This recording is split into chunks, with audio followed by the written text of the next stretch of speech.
এই জামাত ছিল কোনদিন? এই জামাত ছিল না।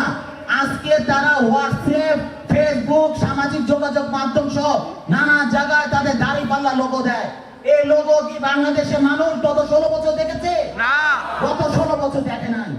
আজকে যখন আমাদের সাধারণ মানুষ তার ভাইকে হারিয়ে, তার বোনকে হারিয়ে, তার শিশুকে হারিয়ে যারা রাজপথে নেমে এই স্বৈরাচারী সরকারের পতন ঘটিয়েছে, তখনই স্বৈরাচারী যখন পতন হওয়ার পর তারা এসেছে তাদের দাঁড়িপাল্লা নিয়ে।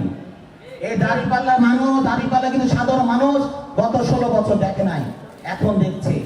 এখন নানা ধরনের ষড়যন্ত্র চলছে এই ভোট যেন মানুষ না দিতে পারে। কেন এই ভোট দিতে পারবে না?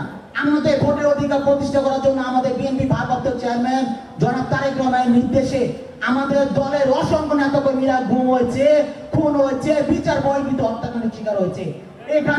এখানে এমন কেউ নাই কারণ আমি 50টা মামলা নাই। আজকে যদি এই স্বৈরাচারী সরকারের পতন না হতো, একজনে কি বেঁচে থাকতো? একজনে বেঁচে থাকতো না। আমি তো থাকতামই না, একজনও বেঁচে থাকতো না। আজকে তারা বিভিন্ন জায়গায় বিভিন্ন ষড়যন্ত্র করছে এই দাঁড়িপাল্লা নিয়ে। আমি বলবো এই ষড়যন্ত্র কিন্তু বাংলার মানুষ, জাতীয়তাবাদের দলের কোনো নেতাকর্মী কিন্তু সহ্য করবে না। আমাদের কিন্তু গত 16 বছর আন্দোলন সংগ্রামে ত্যাগ করার আমাদের কিন্তু পরীক্ষিত নেতা। আমরা 16 বছর আন্দোলন সংগ্রামের পরীক্ষিত নেতা। সুতরাং এই দেশ যদি সাধারণ মানুষের যদি ভোটাধিকার প্রতিষ্ঠা করতে না পারি, গণতন্ত্র প্রতিষ্ঠা করতে না পারি, আপাতত 1 বছরের দম তো আমরা পেয়েছি না? ঘরের মানুষের পরিবারের সাথে তো থেকে দম পেয়েছি। আমরা আরো 20 বছর হলেও মানুষের গণতন্ত্র প্রতিষ্ঠা করে ছাড়বো। কোন ষড়যন্ত্র চলবে না। এই ভোট নিয়ে কোন ষড়যন্ত্র চলবে না। সাধারণ মানুষ জাতীয়তাবাদী দলের সাথে আছে। সাধারণ মানুষ জাতীয়তাবাদী দলের সাথে আছে।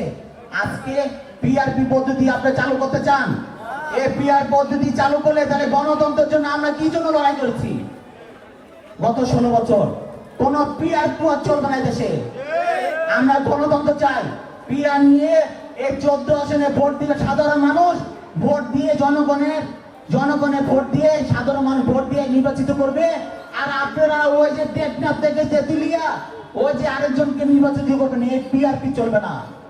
ভোট হবে গণতন্ত্রের প্রক্রিয়ায়, যে প্রক্রিয়ায় আমরা এতদিন আন্দোলন করেছি সাধারণ মানুষের ভোটাধিকার জন্য। সুতরাং আজান দিয়ে দিয়েছে। আপনার সকলকে ধন্যবাদ। আপনার সকলের আমাদের এখানে আমিনুল হক ভাই আছে, এখানে এই রূপনগর থানা এবং পল্লবী থানা একটি ওয়ার্ড নিয়ে আসছে, সেটা প্রথমে বলেছিলাম। আপনার আমিনুল ভাইয়ের সাথেও আপনারা থাকবেন, সাথে আপনার 14 আসনে যারা আমাদের বিএনপি ভারপ্রাপ্ত চেয়ারম্যান যারা জাতির দায়িত্ব দিলেন তাদের সাথে ধন্যবাদ সবাইকে।